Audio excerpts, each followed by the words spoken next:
An original story narrated exclusively for Love Written in Silence. Margaret Halewin stands in the doorway of the great hall, her traveling cloak already fastened at her throat. The light from the tall windows falls across the polished floor in golden bars. Her husband, Duke Jonathan Halewin, stands with his back to her, one hand resting on the window frame. She speaks the words she has rehearsed for weeks. I am leaving. He does not turn. His shoulders do not rise or fall. I know, he says quietly. The clock on the mantel ticks. Neither of them moves. An hour will pass in this silence, and in that hour, a marriage 10 years old will either end or begin again. The marriage of Duke Jonathan Halewin and Duchess Margaret Halewin had always been admired. For 10 years, they had moved through the rhythms of a state life with flawless coordination. They attended dinners together. They signed documents side by side. They walked the gardens in the early evening, never touching, always at the same measured distance. Guests remarked on their dignity. Neighbors spoke of their partnership with respect. No one ever spoke of love. The estate itself was beautiful. It sat on a rise overlooking the valley, its stone walls softened by ivy, its windows tall and gracious. The gardens were kept with precision. The servants moved quietly through the halls. Everything was ordered.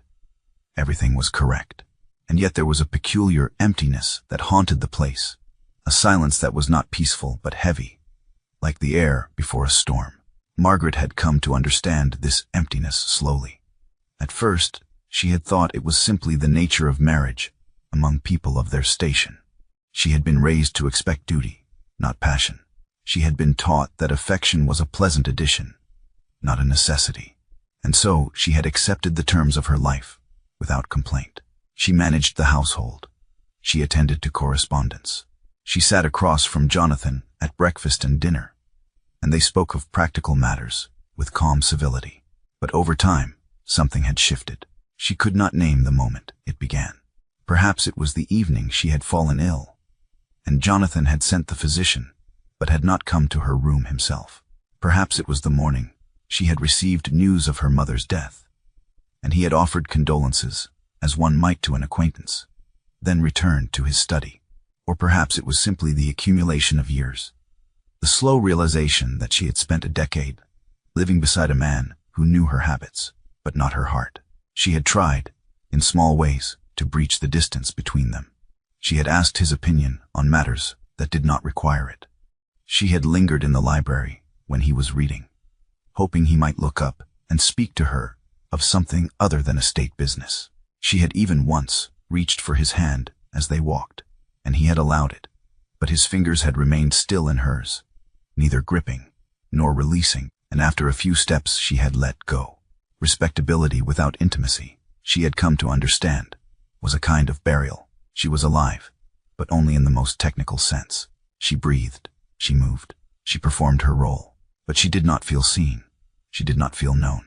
And she had begun to wonder if it was possible to live this way for another 10 years, another 20, until death released her from a life that had never quite begun.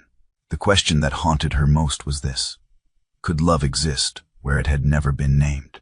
Could it grow in silence, unacknowledged, like a plant in a dark room?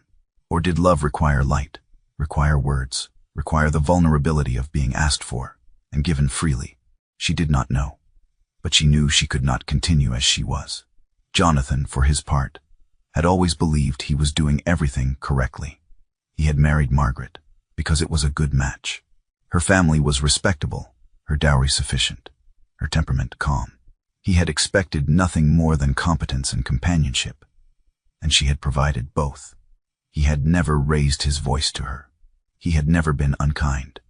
He had given her freedom to manage the household as she saw fit, and he had never questioned her decisions. He did not understand why this was not enough. He had been raised by a father who equated silence with strength, who had taught him that a man's emotions were a private matter, not to be displayed or discussed. His father had never embraced him. His father had never told him he was loved. And Jonathan had survived. He had grown into a man of responsibility and competence. He had learned to carry his burdens without complaint. It had not occurred to him that Margaret might need something different. It had not occurred to him that his silence might be perceived as coldness rather than restraint. He had thought she understood. He had thought she knew. But lately, he had begun to notice small changes. She no longer lingered at the breakfast table. She no longer asked his opinion on matters of the garden or the village. She moved through the house like a guest preparing to depart, her presence already half withdrawn. And though he did not know how to name what he felt, he knew that something was slipping away from him, something he had not known he valued, until it was nearly gone.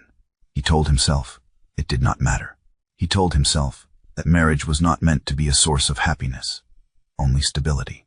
But at night, lying alone in his room, he found himself listening for the sound of her footsteps in the hall.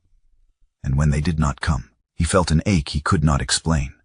The estate continued its routines. The seasons turned. The servants carried out their duties. And the Duke and Duchess moved through their days with the same flawless coordination, the same measured distance, while the silence between them deepened into something neither of them knew how to cross. Margaret entered the great hall at dusk. The light was golden and failing, casting long shadows across the polished floor. The windows were tall, and through them she could see the last of the sun sinking below the line of trees. The room was vast and beautiful and empty. Jonathan stood by the window with his back to her.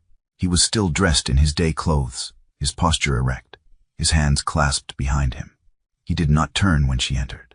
She did not know if he had heard her, or if he was simply lost in thought. She had rehearsed this moment for weeks. She had chosen her words carefully. She had decided that she would not accuse him of anything, because he had done nothing wrong. She would not plead, because she did not want to beg for what should be freely given. She would simply tell him the truth, and then she would leave. She took a breath. Her heart was beating hard, but her voice when she spoke was steady. I am leaving. The words fell into the silence like stones into water. For a moment, nothing changed. Jonathan did not move. He did not turn. The light continued to fade across the floor. The clock on the mantel ticked. Then quietly, without turning, he said, I know. Margaret had expected many things. She had expected him to ask why. She had expected him to try to dissuade her. She had even, in her most hopeful moments, expected him to turn and ask her to stay. But she had not expected this. She had not expected him to simply accept it, as if her departure were a matter of course, as inevitable as the changing seasons. She stood in the doorway, her hands folded in front of her, and waited. But he did not move. He did not turn. He simply stood there, looking out the window, as if she had said nothing of consequence at all. The silence stretched. The light continued to fade. The shadows lengthened. And still, neither of them moved. Margaret felt something rising in her chest, something that was not quite anger, and not quite despair. She had expected resistance. She had expected something. But this quiet acceptance was worse than anything she had imagined.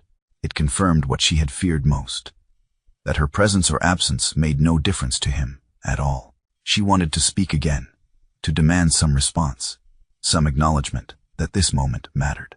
But she did not. She had said what she came to say. She would not beg. Jonathan stood at the window and felt the words settle over him like a weight.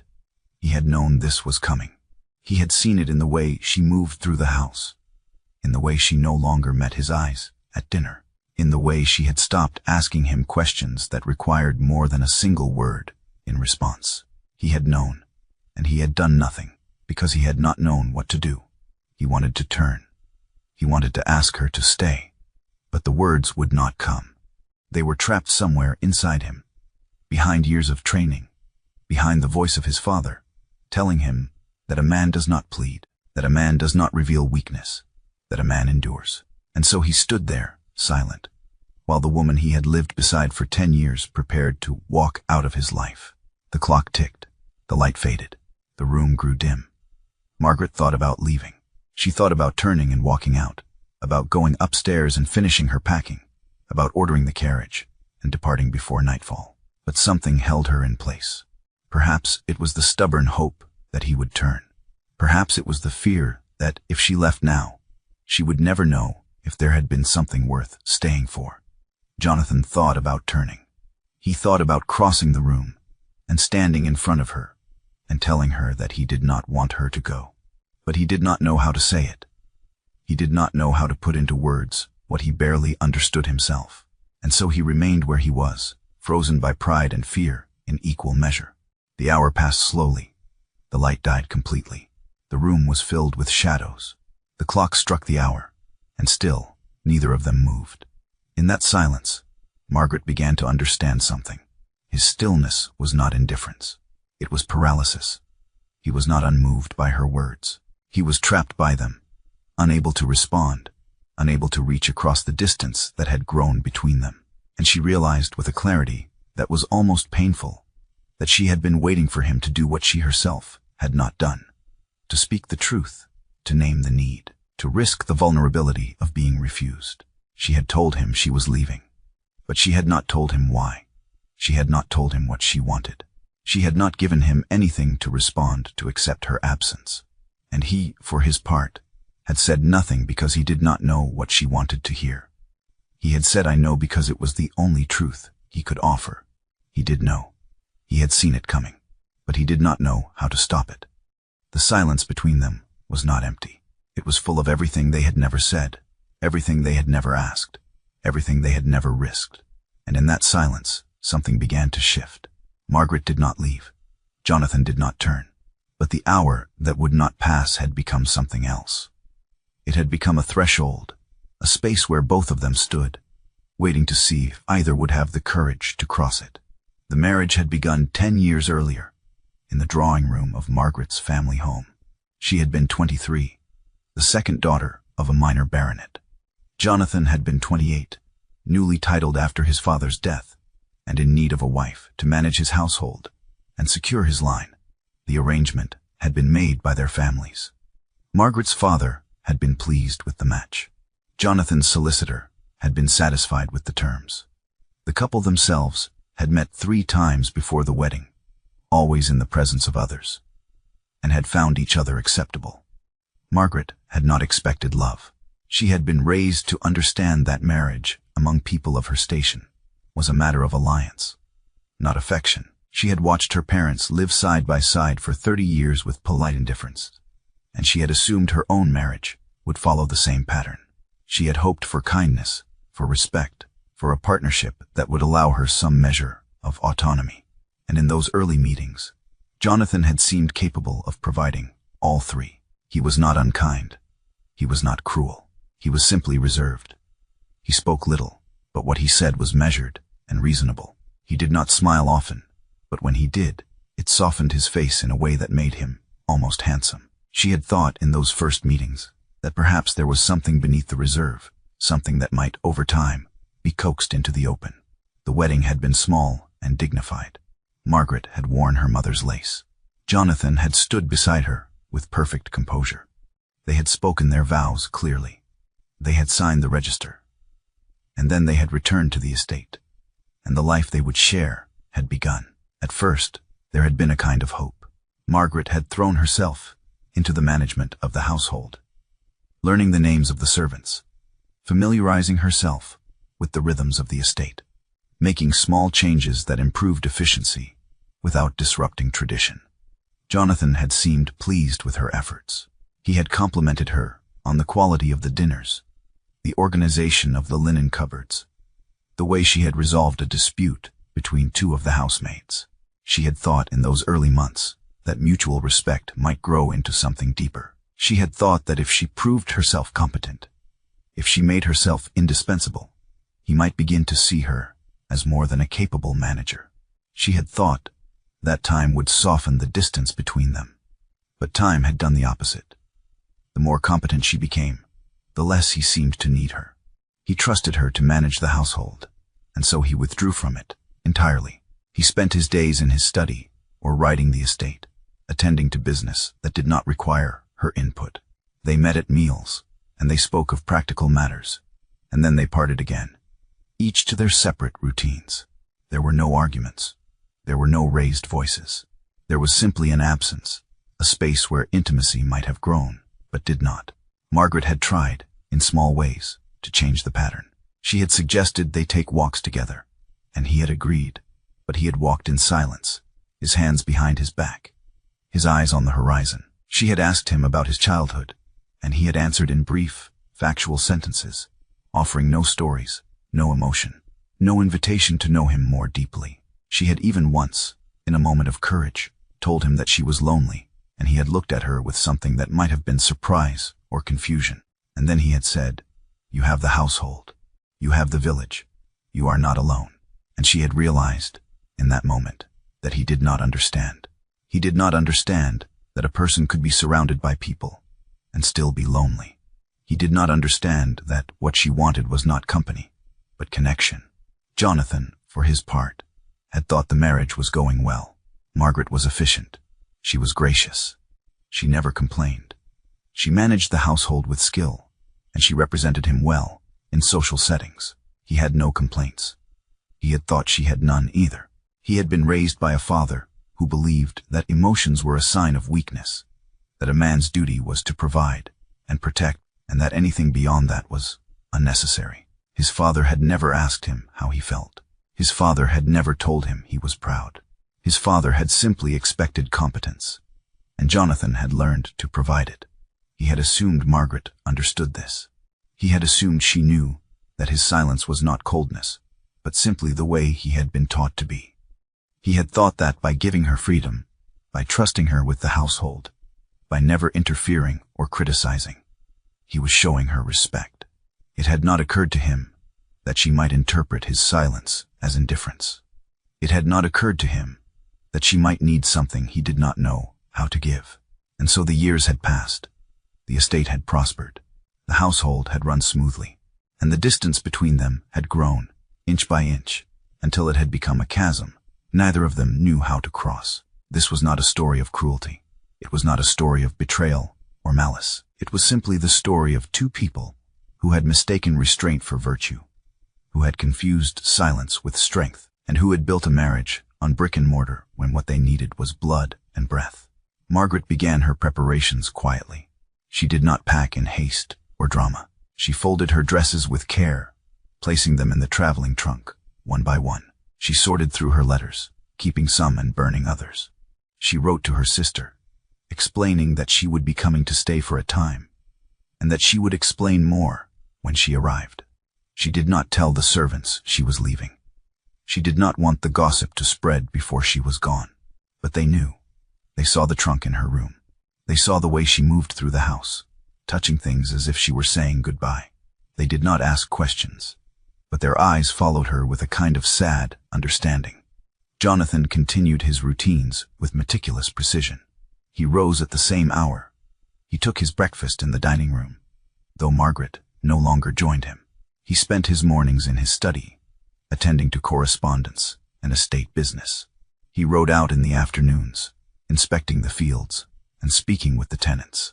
He returned in the evenings and dined alone, the empty chair across from him, a silent accusation. He did not ask her when she was leaving. He did not ask her to reconsider. He simply continued as he always had, as if nothing had changed, as if the world were not quietly ending around him. They attended a small gathering at a neighboring estate. It was unavoidable. The invitation had been accepted weeks earlier, and to refuse now would have caused talk. And so they went, sitting side by side in the carriage, not speaking, not touching, the space between them filled with everything they could not say. The gathering was modest, a dinner for a dozen guests, all of them familiar. The conversation was pleasant and inconsequential. Margaret sat beside the hostess and spoke of gardening and village matters. Jonathan stood by the fireplace and discussed politics with the other men. They moved through the evening with the same flawless coordination they had always shown, and no one would have guessed that anything was wrong. But there was a tension in the room, a sense that something was shifting. The other guests noticed it, though they could not name it. They saw the way Margaret's smile did not quite reach her eyes. They saw the way Jonathan's gaze drifted toward her, and then away, as if he were afraid to look too long.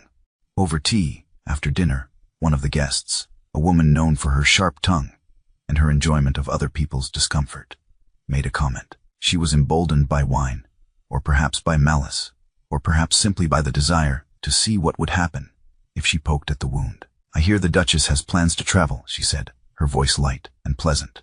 "How lovely. Though I suppose it must be difficult, managing an estate when one's position is merely ceremonial." The room stilled. The other guests looked down at their cups, unwilling to meet anyone's eyes. Margaret sat very still, her hands folded in her lap, her face calm and composed. She did not respond. She did not need to. The insult was clear. Jonathan, standing by the fireplace, set down his cup. He did not raise his voice. He did not alter his posture.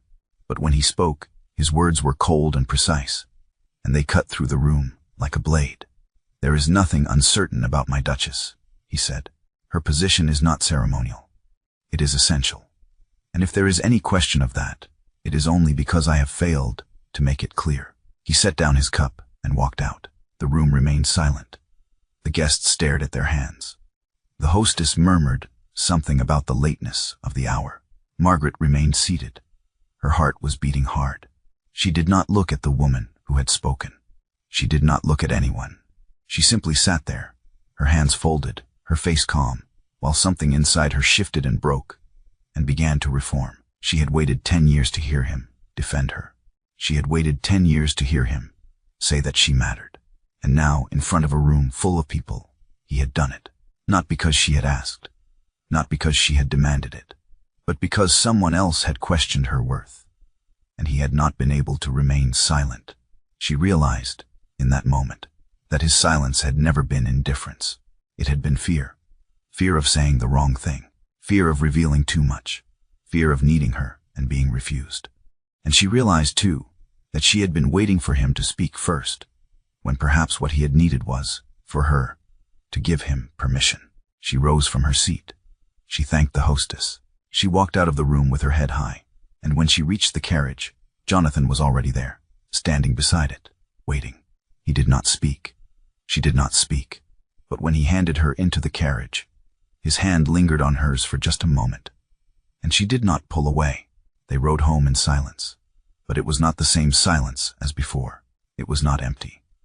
It was full of something fragile and new, something that had not yet been named, but was already beginning to take shape. Midday.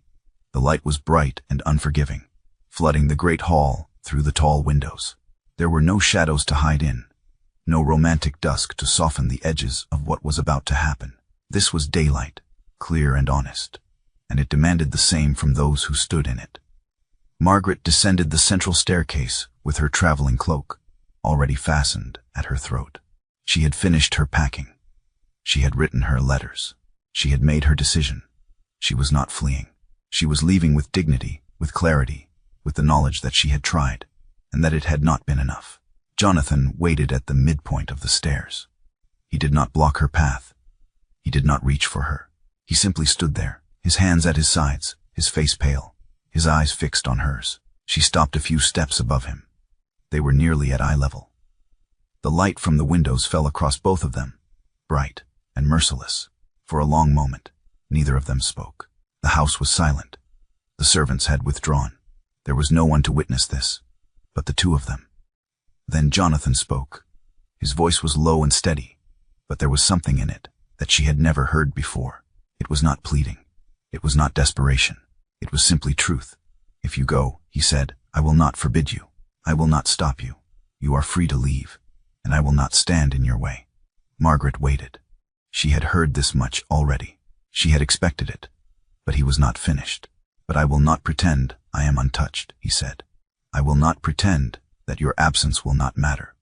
I will not pretend that I have not failed you, or that I do not know why you are leaving." He paused. He looked at her, and for the first time in 10 years, she saw him without the mask of composure, without the armor of restraint. She saw him afraid. "I do not know how to be what you need," he said. "I was not taught. I do not have the words, but I know that I do not want you to go. And if that is not enough, then I will accept it. But I will not let you leave believing that you do not matter to me." Margaret stood very still. She had waited years to hear this. She had waited years to hear him say that he needed her, that her presence made a difference, that her absence would leave a wound. And now that the words had come, she found that they were not enough. She had thought they would be. She had thought that if he would just say it, just once, she would be satisfied. But now she understood that need was not the same as choice. He needed her because she was competent, because she managed his household, because she made his life easier. But did he want her? Did he choose her not because she was useful, but because she was herself? She took a breath. Her voice when she spoke was quiet but clear. "I would rather stay where I am wanted," she said, "than where I am admired." The words hung in the air between them. Jonathan did not move. He did not speak. He simply looked at her. And she saw the moment when he understood. He had spent 10 years admiring her competence, her grace, her ability to manage his world without disturbing his peace. But he had never told her that he wanted her. He had never told her that he chose her, not because she was useful, but because she was the one person in the world whose presence made him feel less alone. He had never told her, because he had not known how. But he knew now. He knew, because he was about to lose her, and the thought of it was unbearable. Slowly, he extended his hand, not to restrain her, not to pull her back, but to offer, to ask, to give her the choice. "Then stay," he said, "not because I need you, but because I want you, because I choose you, because I have chosen you every day for 10 years, and I have been too much of a coward to say it." Margaret looked at his hand. She looked at his face. She saw the fear there, and the hope, and the terrible vulnerability of a man who had spent his entire life learning not to ask for what he wanted. And who was asking now? She took his hand. The touch was firm, conscious, neither desperate nor distant. He did not pull her toward him. He simply held her hand, and she held his, and they stood together on the stairs, in the bright, unforgiving light of midday. And the space between them closed. He stepped up, she stepped down. They met in the middle. And then, slowly, carefully, he leaned forward and kissed her. It was not the kiss of a young man overcome with passion. It was not the kiss of a hero in a story. It was the kiss of a man who had finally found the courage to ask for what he wanted, and a woman who had finally been given the choice to say yes. When they pulled apart, Margaret's eyes were bright. Jonathan's hand was still holding hers.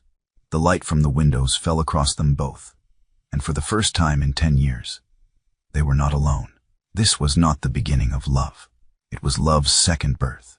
It was the moment when two people who had lived side by side in silence finally chose to speak, to reach, to risk everything for the chance of something real. They stood together on the stairs for a long time, neither of them speaking, both of them simply breathing, simply being, simply holding on. And when they finally moved, it was together, down the stairs, into the hall, into the life they would now begin to build. Not on admiration or duty, but on the fragile, fierce courage of being known. Days later, the estate returned to its routines. But something had shifted. The servants noticed it first. The Duke and Duchess took their breakfast together now, and they spoke not of estate business, but of small things, inconsequential things, the kind of things that people say when they are simply enjoying each other's company. They walked the gardens in the evening, and sometimes they held hands, and sometimes they simply walked in silence. But it was a different kind of silence now, a silence that was not empty but full. There was a formal breakfast with minor gentry and estate managers, a gathering that had been planned weeks in advance. Margaret attended, as she always did, dressed impeccably, her manner calm and gracious. The discussion turned to a matter of land use, a dispute between two tenants over water rights. It was the sort of issue that Jonathan usually handled, and the men at the table turned to him expectantly. But Jonathan did not speak. He turned to Margaret, and he waited. She looked at him, surprised. He nodded slightly, and she understood. He was not deferring to her out of politeness. He was deferring to her because her perspective mattered, because she had spent time with the tenants, because she understood the situation better than he did. She spoke. She laid out the issue clearly, without hesitation. She proposed a solution that was fair and practical. The men at the table listened. Some of them looked uncomfortable, unaccustomed to hearing a woman speak on such matters. But Jonathan did not interrupt. He did not correct her. He simply listened.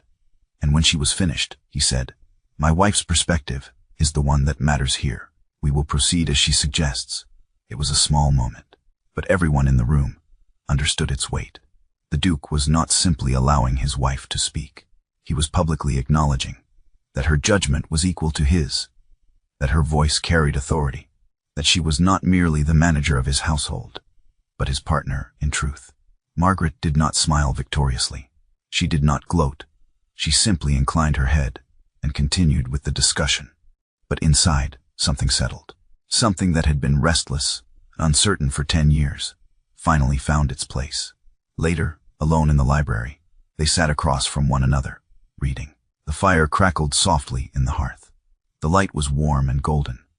The silence between them was no longer a border. It was a room they both inhabited, a space that belonged to them both. Jonathan looked up from his book. Margaret was reading a letter from her sister, her brow slightly furrowed in concentration. He watched her for a moment, and he felt something he had not allowed himself to feel in years. He felt grateful, not for her competence, not for her grace, but simply for her presence, for the fact that she was here, that she had chosen to stay, that she had given him a second chance. "Margaret," he said quietly. She looked up. Yes, he hesitated. The words were still difficult, but they were less difficult than they had been. "I am glad you stayed," he said. She smiled. It was a small smile, but it was real. "So am I." They returned to their reading. The fire crackled. The light faded slowly into evening, and the silence between them was no longer something to be feared or endured. It was simply the quiet of two people who had finally learned to be together. The narrator, watching this scene from a distance, might have reflected on what it means to choose someone twice. The first choice is often made for us, by circumstance, by duty, by the expectations of others. But the second choice is ours alone. It is the choice to stay when we could leave, to speak when we could remain silent, to reach across the distance when it would be easier to turn away. Jonathan and Margaret had made that second choice, and in doing so, they had discovered that love is not always a lightning strike, not always a grand passion that sweeps everything before it. Sometimes love is quieter. Sometimes it is the slow, steady work of learning to see each other, to hear each other, to choose each other again and again, even when it is difficult, even when it is frightening, even when the outcome is uncertain. The final image was this: evening light through the window, falling in golden bars across the library floor. Two figures side by side, one reading, one writing, both still and whole. The house around them was quiet. The estate beyond was settling into night. And in that room, in that silence, there was finally peace. A soft, reflective conclusion. We do not leap forward years. We do not see them old and gray, surrounded by grandchildren. We remain in the season of reconciliation, in the days and weeks that follow the moment on the stairs, when everything is still new and fragile and uncertain. Margaret wrote a letter to her sister. She sat at the small writing desk in her room, the window open to let in the spring air, and she tried to find the words to explain what had happened, but she found that she could not describe it. Not really. How could she explain that nothing had changed and everything had changed? How could she explain that the man she had lived beside for 10 years was still the same man, and yet she saw him differently now? In the end, she wrote simply, "I have decided to stay, not because I must, but because I choose to. I have learned that love does not always announce itself with trumpets and fanfare. Sometimes it arrives quietly, in the middle of an ordinary day, in the space between one breath and the next. And sometimes staying is as brave as leaving." She sealed the letter and set it aside. She looked out the window, at the gardens below, at the paths she had walked so many times, at the estate that had been her prison, and was now perhaps becoming her home. Jonathan walked the estate grounds. He moved through the fields and along the hedgerows, greeting the tenants, inspecting the crops, attending to the work that had always grounded him. But he found that his mind was not on the work. He found himself thinking of Margaret, of the way she had looked at him on the stairs, of the way her hand had felt in his, of the way she had smiled at him in the library. He realized, as he walked, that for the first time in years, he was not performing the role of duke. He was not thinking of duty or responsibility, or the expectations of others. He was simply living as a man, as himself, as someone who had been given a gift he did not deserve, and was determined not to waste it. He had spent his entire life believing that strength meant silence, that love was a weakness to be hidden, but he was beginning to understand that the opposite was true. It took no courage to remain silent. It took no strength to hide. The real courage was in speaking, in reaching, in allowing himself to be seen. He did not know if he would ever be good at it. He did not know if he would ever be the kind of man who spoke easily of his feelings, who offered affection without hesitation, but he knew that he would try. He knew that Margaret deserved that much, and more.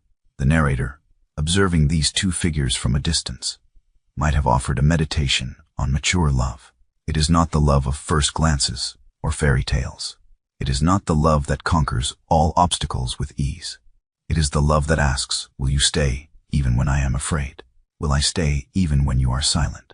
Will we choose each other, not once, but again and again, even when it is difficult, even when we fail, even when we do not know what comes next?